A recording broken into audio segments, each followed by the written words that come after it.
Dieu. Bonjour à tous. J'espère que tout va bien pour vous. Alors, je voudrais continuer sur le sujet « Vaincre nos géants ». Je ne sais pas si vous vous rappelez, c'était il y a 15 jours. On avait commencé à parler de ce sujet et je vous disais que nos géants sont plus puissants que nous. Vous avez peut-être entendu le contraire. Mais moi, je vous dis que nos géants sont plus puissants que nous. Si vous avez un cancer, il est plus puissant que vous. Si vous avez une maladie grave, que le médecin vous dit qu'elle est incurable, elle est plus puissante que vous. Ne dites pas que ce n'est pas vrai, parce qu'elle est plus puissante que vous. Par contre, la Bible dit que pour celui qui a reçu Jésus dans son cœur, il a reçu la guérison, il a reçu le salut. Amen.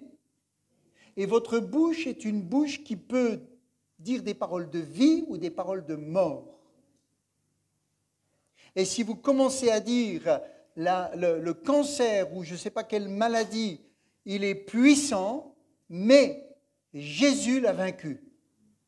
Et non seulement il l'a vaincu, mais dans mon esprit, Dieu a mis la guérison, je suis guéri. La maladie, elle va se dire, celui-là, il me fait peur. Et si vous persévérez, si vous croyez simplement ce que Dieu a dit, vous le verrez s'accomplir. Amen. Mais la peur, elle est là. Mais la parole de Dieu est plus puissante que la peur. Amen. Elle est plus puissante que la peur. Alors, je ne veux pas revenir sur... Je n'ai pas mis mon petit... Si tu veux le mettre pour pas que je sois trop long. On avait vu David qui arrive devant un géant qui faisait 3 mètres. Il y avait des géants à l'époque. Lui faisait pratiquement, je crois, 3 mètres. Ça nous est dit dans la version Summer, sa hauteur. Et David était un jeune homme, voilà, d'une 15-16 ans, et l'autre, il était habitué à l'armée, il avait toute son armure, et David, c'était un berger. S'il avait combattu avec Goliath, Goliath l'aurait vaincu. Au corps à corps, Goliath était plus fort. Mais David a dit, je ne viens pas avec ma fronde, toi tu viens avec pas ton arc, ton javelot, ton épée, etc. Moi je viens avec la parole de Dieu. Amen. Est-ce qu'il a combattu dans le sens corps à corps? Parce que l'autre il dit, donnez-moi un homme de votre camp et on va se battre ensemble. Il ne s'est pas battu. Il a prononcé la parole de Dieu, il a préparé sa petite fronde là, il a lancé le caillou, il est venu taper là. Et l'autre s'est effondré. Et c'est après qu'il s'est approché.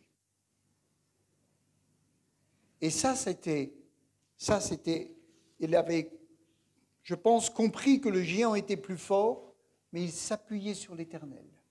Ça a fait la différence. Et puis, votre bouche a un pouvoir de vie et de mort. Et il faut vraiment en être pleinement conscient.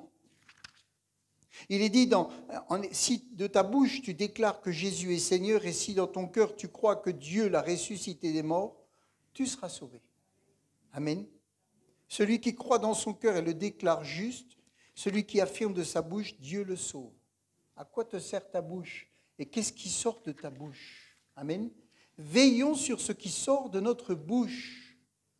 Je lisais un témoignage, c'était dans les années 70, il y avait des prédications, et j'ai entendu ça moi aussi, que Dieu se sert de Satan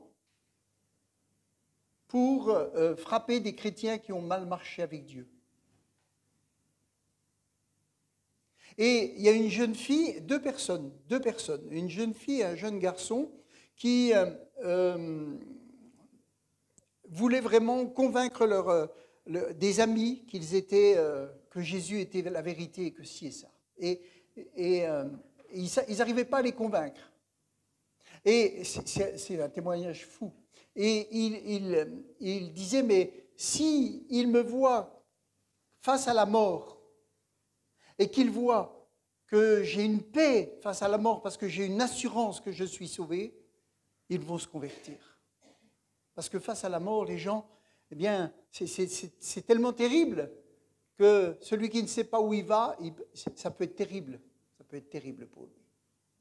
Alors elle a dit, Seigneur, envoie-moi une maladie incurable, afin que face à la mort, mes amis se rendent compte que j'ai une assurance. Et elle a été malade d'une leucémie et elle est morte. Est-ce que c'est Dieu qui lui a envoyé la maladie? Est-ce que c'est Dieu qui a envoyé cette maladie? Non. Dieu n'envoie pas la maladie sur les enfants de Dieu. Il est dit que l'Éternel nous a guéris. Amen. Faisons attention à ce que nous pouvons dire avec notre bouche. Alors oui, effectivement, quand il y a eu l'enterrement de cette jeune fille, il y a 4 personnes qui se sont converties. Parce que la parole de Dieu a été prêchée. Peut-être que l'attitude de cette fille face à la mort a été exemplaire. Mais une jeune fille qui meurt à 22 ans, ce n'est pas normal. Ce n'est pas normal. D'accord ? Faisons attention à nos paroles. Nos paroles sont des paroles de vie ou des paroles de mort. Et nous devons donc veiller. Et nous devons aussi veiller à comment notre foi est dirigée. Donc on avait vu il y a 15 jours une première déclaration, votre bouche a un pouvoir de vie et de mort et votre foi doit être bien orientée. Nous ne devons pas mettre notre foi dans nos actions. Seigneur, je vais faire ceci. Seigneur, je vais prier pendant toute la nuit. Seigneur, je vais faire ça. Seigneur, je vais intercéder. Seigneur, je vais. Et au bout du compte, je t'amène une facture de mes actions. Et avec ça, tu vas me répondre. C'est faux. Dieu n'a rien à faire de toutes vos actions. Dans le sens où vous ne pouvez pas l'obliger à vous répondre parce que vous avez fait ceci et cela. Parce que ça, c'est arriver à avoir des choses par nos œuvres. Nos œuvres. Dieu a préparé des œuvres afin qu'on les fasse. Faisons attention. Notre foi, c'est de croire ce que Dieu a déjà fait. Amen. Mettez votre foi dans la parole de Dieu et pas dans vos ressources et dans vos actions. Parce que si vous dites ça, je vais faire ceci, je vais faire cela, et pour une raison quelconque, vous n'allez pas le faire, qu'est-ce qui va se passer? Imaginez, vous dites, je vais passer 3 heures cette nuit à prier pour que le Seigneur réponde à tel sujet, et puis que vous vous endormez. Qu'est-ce qui va se passer?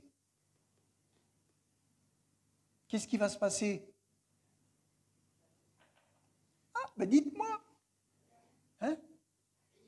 Rien. Déjà, il ne va se passer rien, mais simplement vous allez vous accuser.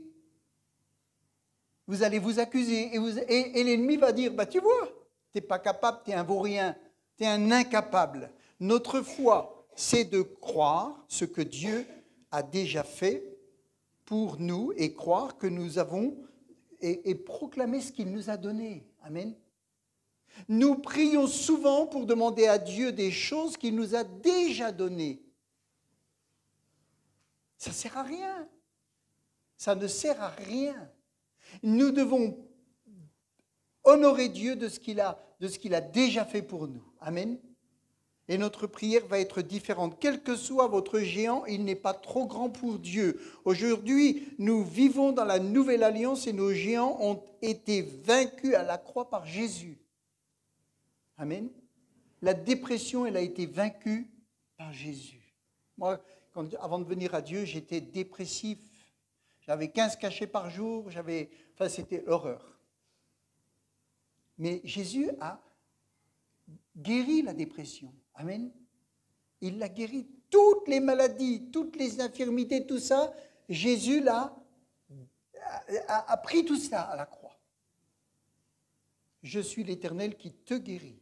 Et dans 1 Pierre 2, verset 11, il est dit, vous avez été guéris.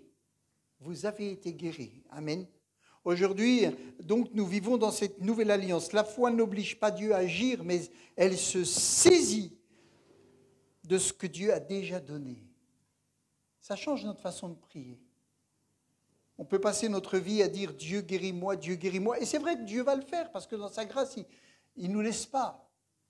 Mais combien c'est lourd de passer du temps à dire « Seigneur, fais ceci, Seigneur, fais cela », plutôt que de dire « Seigneur, je te rends grâce, parce que tu m'as guéri.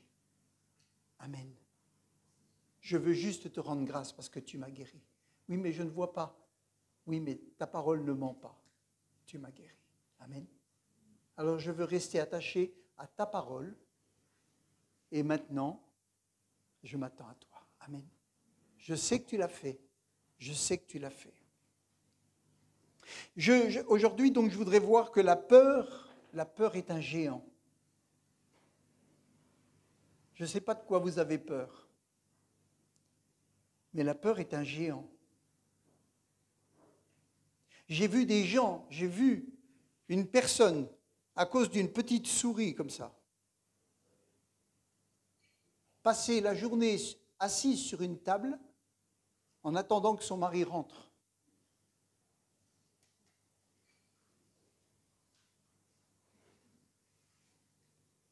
Une araignée. Alors, je ne condamne pas les gens qui ont peur, moi j'ai peur des chiens. Il faut que je trouve la délivrance. Hein.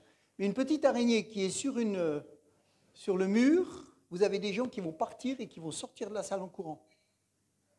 Rendez-vous compte les effets de la peur. Et puis l'autre qui n'a pas peur de l'araignée, il va prendre son soulier, et c'est fini. Vous voyez les effets de la peur.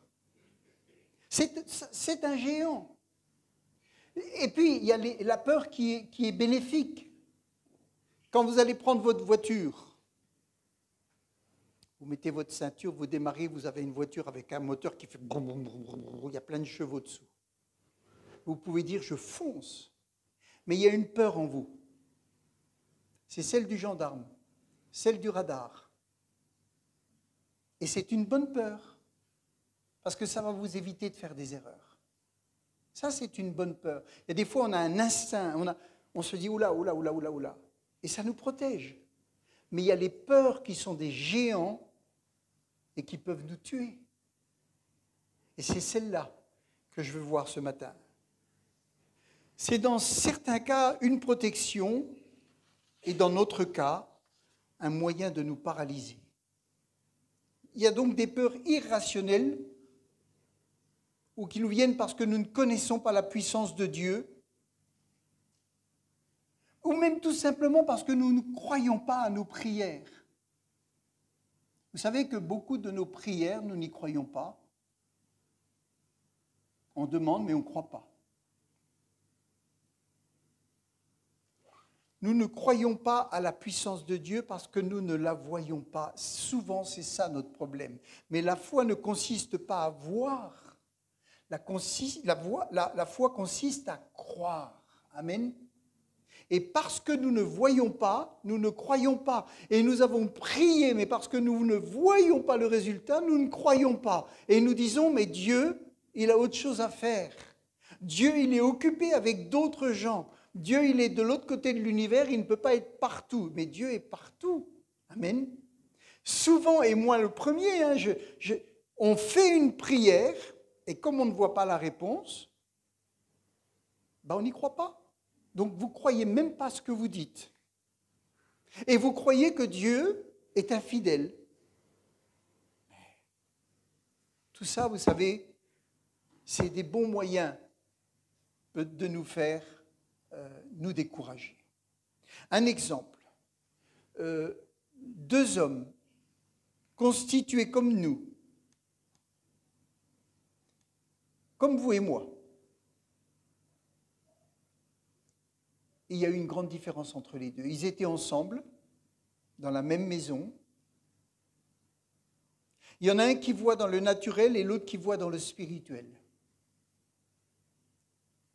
Et ça va faire une grande différence. On va lire ensemble dans 2 Rois, chapitre 6, au verset 14. 2 Rois, chapitre 6, verset 14.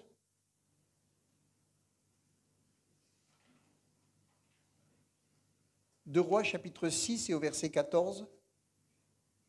Il est dit que Élisée, c'était un homme de Dieu, un prophète, et il y avait dans le camp inverse, dans le camp de l'ennemi, ils étaient ensemble et ils préparaient les plans d'attaque. Et puis, je crois 3 fois, Élisée a su ce qui se passait dans ce camp-là. Et donc, il a agi, il a dit à Israël, voilà, vous devez aller là, à tel endroit.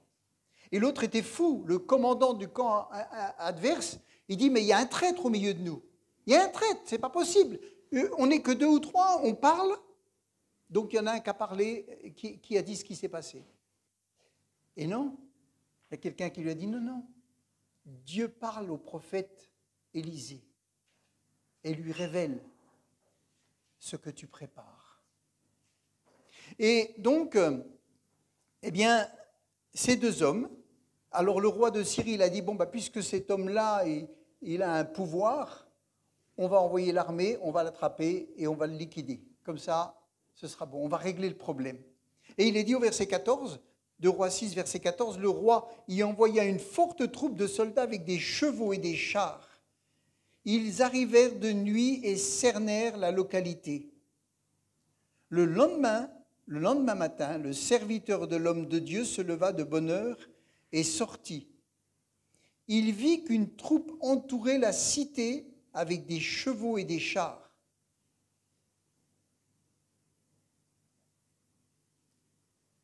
Le serviteur dit à son maître, « Ah, mon Seigneur, qu'allons-nous faire ? Qu'allons-nous faire ?» Ils étaient 2 dans la maison. Et le roi de Syrie a envoyé toute son armée, des chars, des hommes et tout. Ils ont entouré la ville et ils allaient descendre au matin pour attraper ces 2 hommes. Croyez-vous que 2 hommes peuvent lutter contre une armée qui vient et qui va se resserrer sur eux? Est-ce que vous croyez qu'ils peuvent? Est-ce que ce n'est pas un géant là? Est-ce que l'armée là n'était pas un géant par rapport à ces 2 hommes? Et puis ce n'était même pas son serviteur qui voulait, c'était Élisée. Élisée contre toute une armée avec des chars, et il est dans sa maison, ils vont descendre, il ne peut pas fuir parce que de toute façon ils entourent. Alors le serviteur, lui, il dit, s'ils cherchent Élisée, ils vont me prendre avec. Donc il a eu très peur. Imaginez toute une armée. Il y a des gens, vous savez, il y a des gens, quand le GIGN arrive dans un appartement, ils arrivent déjà, ils cassent tout, et puis ils sont armés jusqu'aux dents, ils sont cagoulés, ils sont casqués, ils sont là, et puis vous êtes dans votre lit, à 6 heures le matin. Qu'est-ce que j'ai fait? Qu'est-ce que j'ai fait? Ah bon, on s'est trompé de porte, excusez-moi. Ce n'est pas vous qu'on cherchait. Mais vous imaginez la peur qu'il peut y avoir.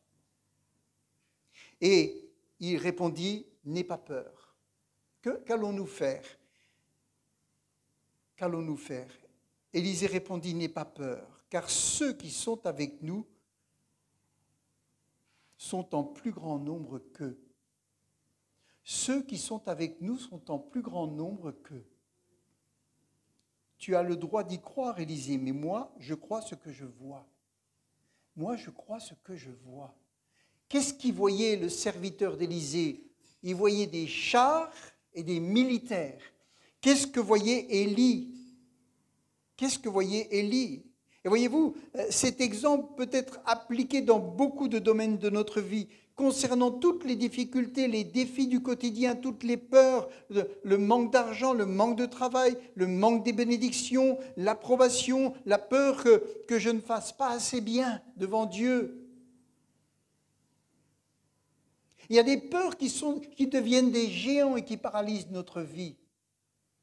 Tout simplement parce que nous ne voyons pas la puissance de Dieu, ou parce que nous ne connaissons pas la parole de Dieu, ou simplement parce que nous ne connaissons pas l'amour de Dieu, parce que nous ne connaissons pas la grâce de Dieu. Alors on vit dans la peur. Et il est dit, devant les yeux du serviteur, il y avait des chars, des soldats syriens qui étaient décidés à capturer.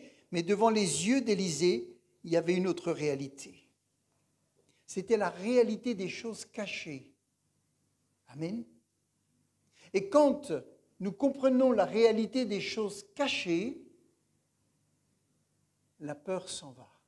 Amen. La peur s'en va. La réalité des choses cachées spirituellement ne sont révélées qu'au travers de la parole de Dieu. Et quand on lit la parole de Dieu, ça nous révèle les choses cachées. Amen. Si vous lisez la Bible, vous allez voir dans le domaine spirituel, vous allez voir dans ce qui est caché. Alléluia. C'est pour ça que c'est extraordinaire et c'est une grande puissance. Puis il pria, au verset 17. Voilà, verset. Puis il pria, Éternel, je t'en prie, ouvre-lui les yeux pour qu'il voie. Ouvre-lui les yeux pour qu'il voie. C'était deux hommes faits de la même manière. Des yeux, des oreilles. Il y en a un qui voyait dans le spirituel et un autre qui voyait dans le réel.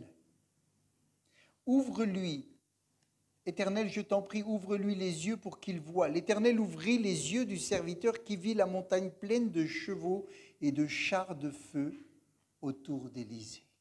Amen. Ça, il ne l'avait pas vu. Pourquoi Élysée n'avait pas peur? Parce qu'il voyait tous les anges, il voyait les chars de feu, il voyait toute l'armée céleste qui était là pour défendre son ministère, pour défendre sa vie. Et l'autre, il ne voyait que les chars de l'ennemi. Alors il avait peur. Et c'est normal qu'il ait eu peur. Vous savez, quand vous avez peur, c'est normal. Mais quand vous commencez à croire et à pratiquer la parole de Dieu, vous allez sentir que vos peurs disparaissent. Parce qu'au fur et à mesure que vous commencez à comprendre et à réaliser ce qui est dans la foi, parce que la foi, c'est ce qu'on ne voit pas, on croit, on espère, et puis on commence à proclamer les choses, la peur s'en va. Amen. Si vous avez une maladie, un problème important de santé, et que vous n'avez, moi j'ai fait l'expérience, je vous raconterai ça un jour, et que vous ne voyez que ce que le médecin dit, que les conséquences de la maladie, que tout ce qu'il peut avoir avec cette maladie, mais vous allez vivre avec des angoisses, avec des peurs, avec des souffrances, vous allez vivre avec des nuits blanches, vous allez vivre avec des angoisses. Mais si vous commencez à croire ce que Dieu a dit, tu es guéri. Même si vous ne voyez pas la guérison, vous vivez dans le repos de Dieu. Amen. C'est ça qui fait la différence. C'est que vous allez dire, Seigneur, je ne veux pas m'appuyer sur les chars des Syriens, je veux juste m'appuyer sur ce que tu as dit. Amen. Et quand tu dis quelque chose, tu n'es pas un menteur, tu l'as dit. Mon travail à moi, c'est de rentrer dans ton repos, c'est-à-dire ne plus me soucier pour cela, mais simplement continuer à proclamer ce que tu as dit. Amen. Et là, vous allez souffler. Et quand vous allez voir les chars de l'ennemi ou quand vous allez voir la feuille des résultats, eh bien vous allez en même temps dire, Seigneur, je veux juste voir les chars de feu. Amen. Je veux m'attacher aux chars de feu et je ne veux pas m'attacher aux autres. Et puis, parce qu'il faut que j'avance, là je vois que ça avance, croyez-vous que cet homme a eu encore peur? Quand il a vu ça, est-ce qu'il avait encore peur? Sur le coup, je ne pense pas, parce que vous savez, c'est quand même une sacrée vision, de voir tous les chars de feu. Ouvre-lui les yeux pour qu'il voie. Et toc, immédiatement, ses yeux spirituels, c'est les yeux du cœur, ses yeux de son être intérieur ont vu. Alors il a dû dire, waouh! Est-ce que ça a duré à votre avis? Est-ce que ça a duré? Après une telle expérience, sa vie pouvait être marquée pour toujours. Il y a des gens qui ont vu des miracles extraordinaires dans leur vie. Ils croient en Dieu. Mais il y a une telle dose d'incrédulité qui est là qu'elle prend le dessus sur la foi. Je suis sûr que vous tous qui êtes là, vous croyez en Dieu et que vous croyez que Dieu est tout-puissant. Mais il y a une dose d'incrédulité dans notre vie qui par moments est plus forte ou arrête notre foi. Ce n'est pas parce que la victoire est dans l'invisible que l'ennemi va s'arrêter, il avance. Ce n'est pas parce que vous avez vu les chars de feu que l'ennemi ne va pas descendre pour prendre Élysée. Ça aussi, c'est une réalité. Ce n'est pas parce que vous savez que Dieu vous a guéri que les symptômes ou que les problèmes ne vont pas continuer, eux. Ils continuent. Mais vous savez que Dieu a dit. Amen. Que Dieu a fait. Le problème va continuer d'avancer. Et il est dit au verset 18, les Syriens se dirigèrent vers Élisée. Celui-ci pria l'Éternel en disant, je te prie, frappe d'aveuglement toute cette troupe. Et l'Éternel les frappa d'aveuglement comme Élisée l'avait demandé. Élisée dit aux soldats, vous n'êtes pas sur le bon chemin. Alors ils sont descendus. Ils savaient où habitait Élisée, et ils sont descendus. Alors l'autre, il a dû se dire, ah ben, il y a les chars de feu, mais ils descendent pour nous prendre. Élisée a dit, Seigneur, trouble leur vue, qu'ils ne nous reconnaissent pas. Amen. Et il est dit, quand ils sont arrivés vers Élisée, ils ne l'ont pas reconnu, je te frappe d'aveuglement toute cette troupe. Et l'Éternel les frappa d'aveuglement comme Élisée leur avait. Élisée dit aux soldats, vous n'êtes pas sur le bon chemin. Ce n'est pas ici la ville où vous voulez aller. Suivez-moi, je vous conduirai vers l'homme que vous cherchez. Et vous savez où est-ce qu'il va les conduire? Dans la ville, dans le camp adverse, en Samarie. Et toute l'armée d'Israël, quand ils les ont vus arriver comme ça, ils ont dit, on peut tous les tuer. Et Élisée a dit, non, vous allez leur donner à manger, vous allez bien les servir et vous allez les renvoyer chez eux. Voyez combien la prière est puissante. Amen. Et il n'a pas prié pendant des jours.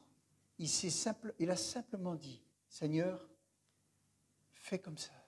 Il a dit à Dieu, fais comme ça. Amen. Et ça s'est passé comme ça. Quelle histoire merveilleuse, quel homme de foi. Ah, si nous avions des réponses comme cet homme, c'est peut-être ce que vous pensez. Peut-être attendez-vous une réponse et en attendant, vous fuyez. Vous savez, le serviteur d'Élisée aurait pu prier comme ça. Seigneur, garde notre fuite. Montre-nous par quel chemin nous pouvons fuir. Mais Élisée n'a pas prié pour fuir. Élisée a simplement, parce qu'il avait cet avantage de voir les choses de l'esprit, il n'a pas eu besoin de fuir. Amen. Et nous, si nous croyons à la parole de Dieu, nous n'avons pas besoin de fuir. Ce n'est pas la fuite face à un géant, mais c'est la proclamation de la parole de Dieu qui va nous donner la victoire. Ce n'est pas la fuite. Combien de temps a mis Dieu à répondre à Élisée? Combien de temps?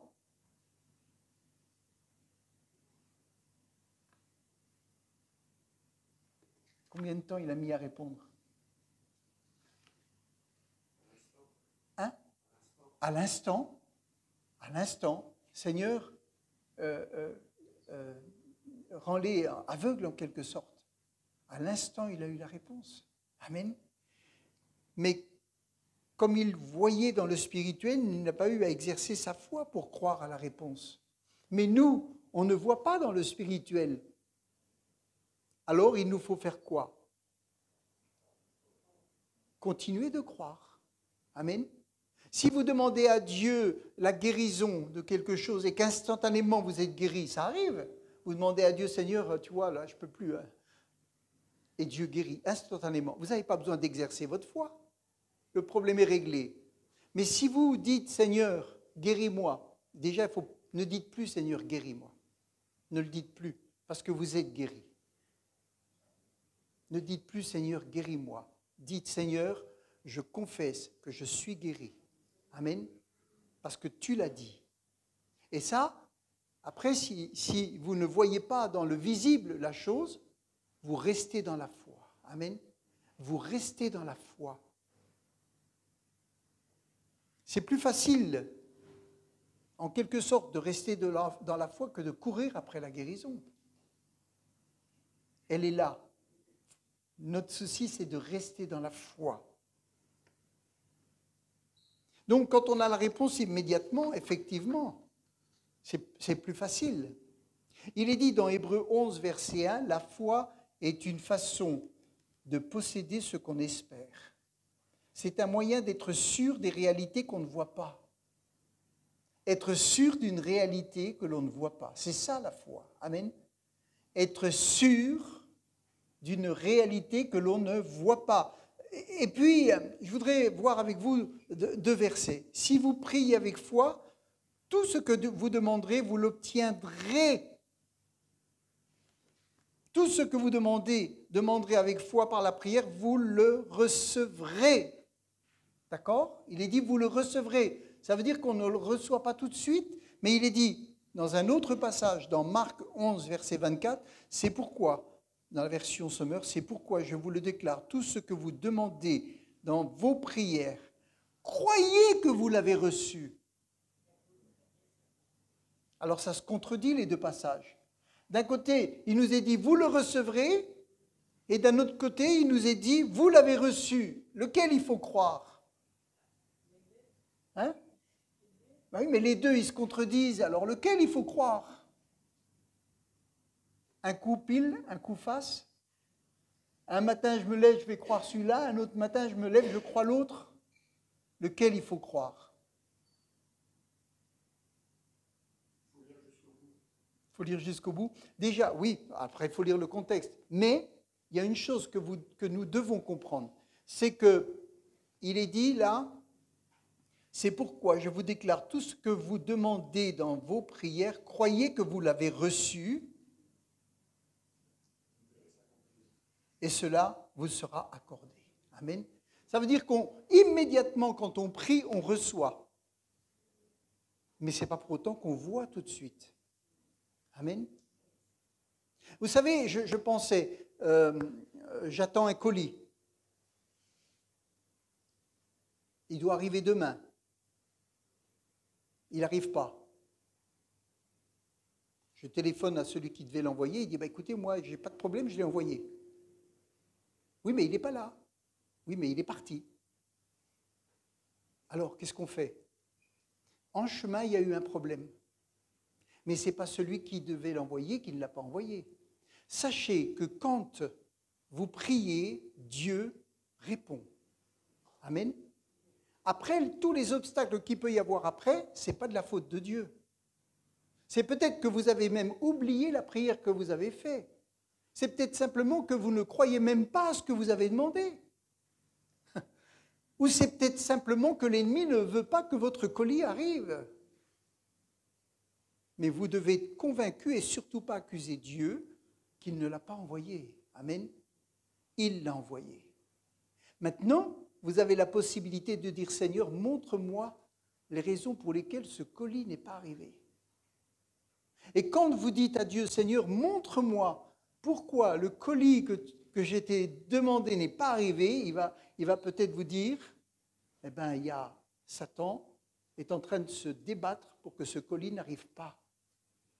Ok, au nom de Jésus, je lis toute la puissance de Satan qui veut empêcher ce colis d'arriver. Vous avez autorité, d'accord? Maintenant, ça peut être plusieurs autres raisons. Et quand vous connaissez les raisons, vous pouvez résoudre le problème. Amen. Mais n'accusez pas Dieu de ne pas avoir répondu. Si c'est quelque chose qu'il vous a déjà donné et que vous dites, Seigneur, voilà, je le crois, alors maintenant je le prends.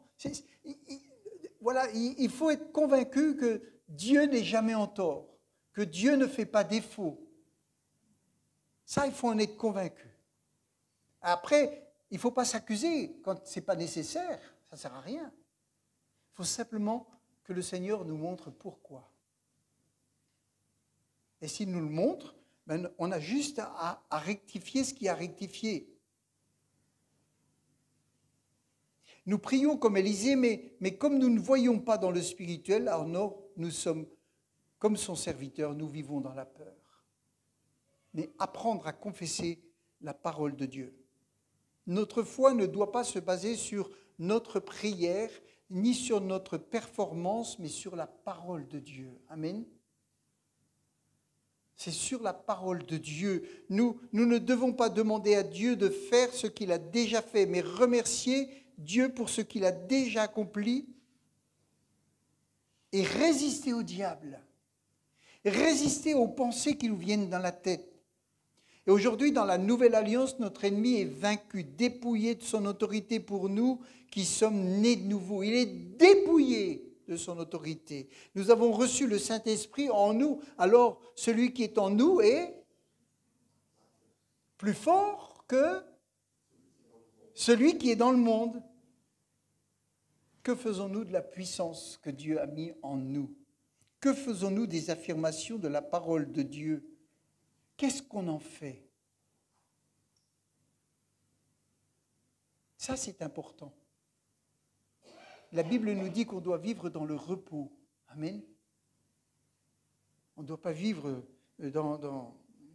Si on lit, attendez, 4, 5, 6, oulala. Si on lit dans Jean chapitre 10, verset 10, Jean 10, verset 10, verset 23. Jean 10, verset 23. Je ne sais plus dans quelle version je l'ai pris. Voilà. Il est dit, c'était l'hiver. Jésus venait dans la cour du temple, dans la galerie de Salomon. Alors on fit cercle autour de lui et on l'interpella. Combien de temps nous tiendras-tu encore en haleine? Si tu es le Messie, dis-le-nous clairement. Si tu es le Messie, dis-le-nous clairement. Et Jésus, qu'est-ce qu'il leur répond? Qu'est-ce qu'il leur dit? Je vous l'ai déjà dit, leur répondit Jésus. Mais vous ne le croyez pas. Je vous l'ai déjà dit, mais vous ne le croyez pas. Amen. Le problème, c'était pas Dieu, c'était pas Jésus, c'est qu'ils ne croyaient pas. Amen. Je vous l'ai dit, mais vous ne le croyez pas. Pourtant, vous avez vu les actes que j'accomplis au nom de mon Père. Ce sont ceux qui témoignent en ma faveur. Ce sont eux qui témoignent en ma faveur. Mais vous ne croyez pas. L'incrédulité est quelque chose de qui fait tellement obstacle. Parce que vous ne faites pas partie de mes brebis. Et il est dit au verset 27, mes brebis écoutent ma voix. Je les connais et elles me suivent. Alléluia. Mes brebis, est-ce que vous êtes une brebis du Seigneur? Oui? Vous avez donné votre vie au Seigneur? Oui ou non? Bon. Alors écoutez ça.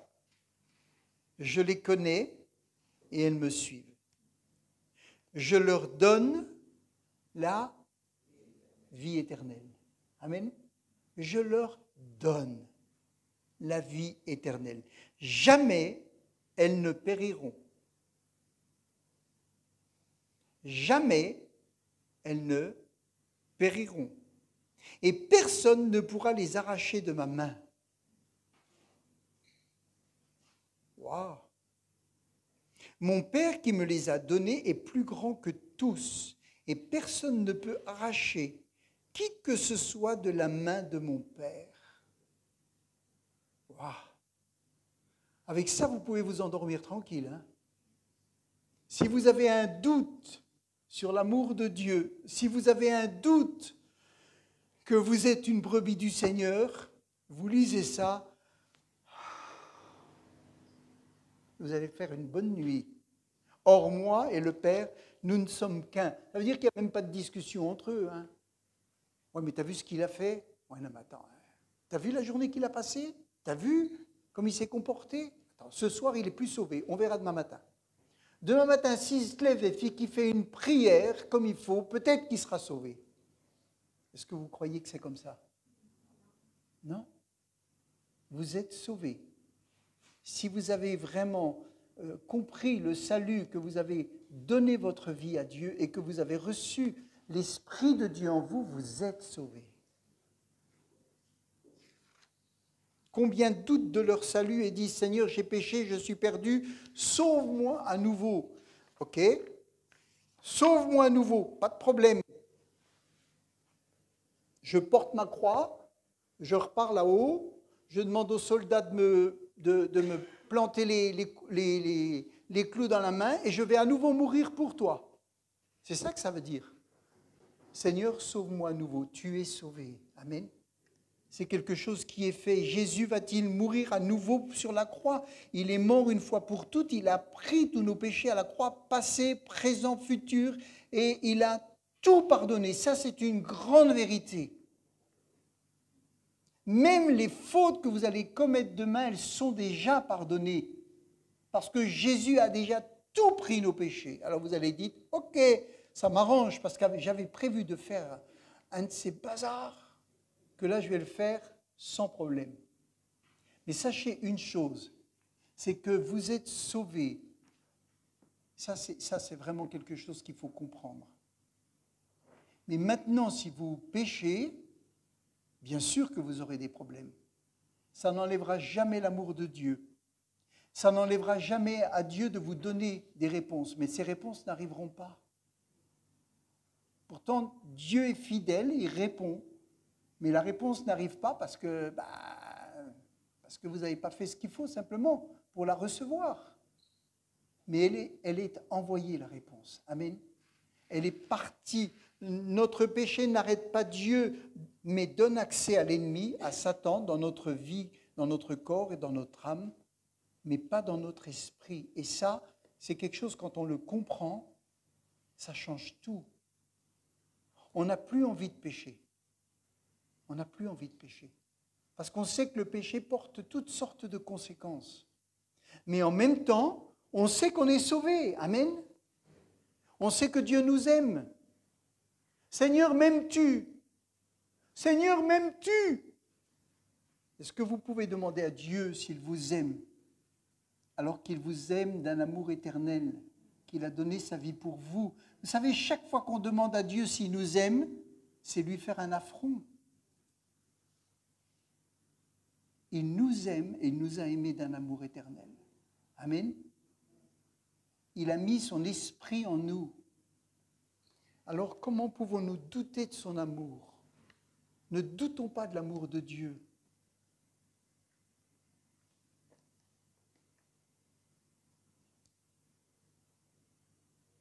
Dieu nous garde dans notre esprit. Mais si on fait des erreurs, on donne des accès à l'ennemi. Et là, il touchera notre corps. Si nous parlons, si on parle des paroles de mort, la mort peut venir. Et nous devons briser ces choses.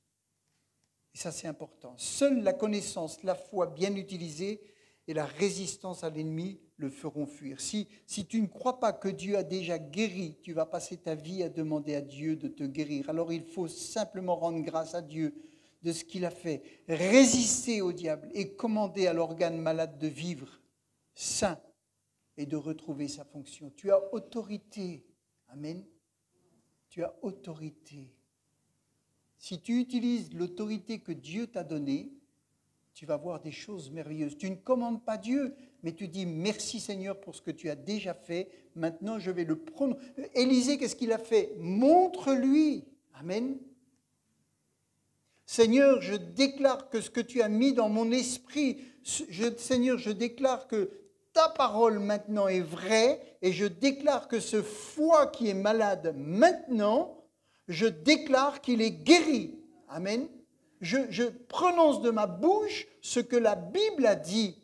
Et je ne commande pas Dieu, mais je commande à cet organe malade, maintenant tu retrouves ton état normal, tu fonctionnes normalement. Alléluia. Et Dieu agit puissamment. La foi, c'est simplement la réponse positive à ce que Dieu a déjà donné. La foi, ce n'est pas quelque chose que vous faites pour obtenir une réponse de Dieu. Ça, ce n'est pas moi qui l'ai inventé, je l'ai lu. Je l'ai lu. Amen. La foi n'est pas quelque chose que vous faites pour forcer Dieu à vous répondre. La foi, c'est simplement la réponse positive à ce que Dieu a déjà fait. Merci Seigneur, parce que tu as pourvu à tous mes besoins. Amen. Merci Seigneur. Je ne sais pas d'où va venir le secours, mais je sais que tu as déjà pourvu. Je ne vais pas me faire de soucis, je vais simplement déclarer que tu as pourvu à tous mes besoins. Amen.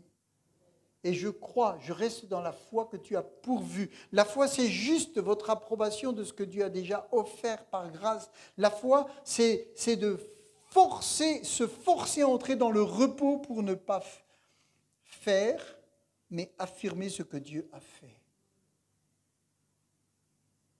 On peut sortir du légalisme, il faut faire pour entrer dans la foi et entrer dans le repos de la foi en affirmant la parole et en résistant au diable. Vous savez, j'entendais un exemple quand vous avez besoin de quelque chose, et je m'arrête là, voilà.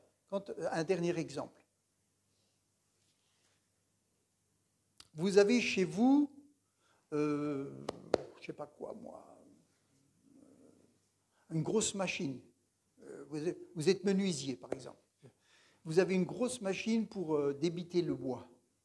D'accord ? Cette machine-là, elle est là et elle ne peut fonctionner que d'une certaine manière. Comment ?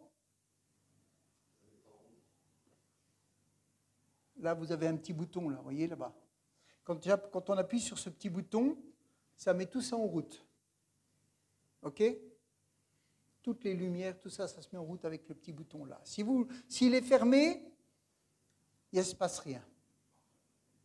Mais avant ce petit bouton-là, vous voyez qu'il y a un fil. La puissance, elle arrive là. OK ? Et elle est fermée là. Et si vous n'enclenchez pas le bouton, elle reste derrière. Elle est là, mais elle reste derrière. Et imaginez que votre machine ne fonctionne pas.